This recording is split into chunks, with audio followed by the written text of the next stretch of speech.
So we are ready. We have a timing mark here, timing mark here.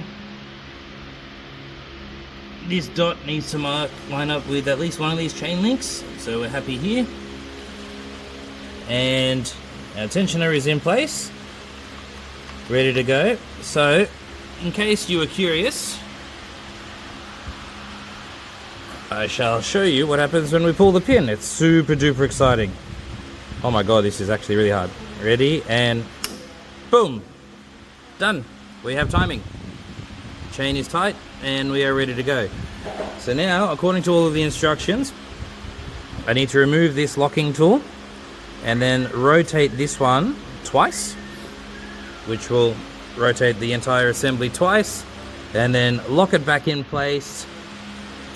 Check that everything still lines up correctly, and then do the final tightening on all of the bolts, and then put the cover on, and we're ready to go.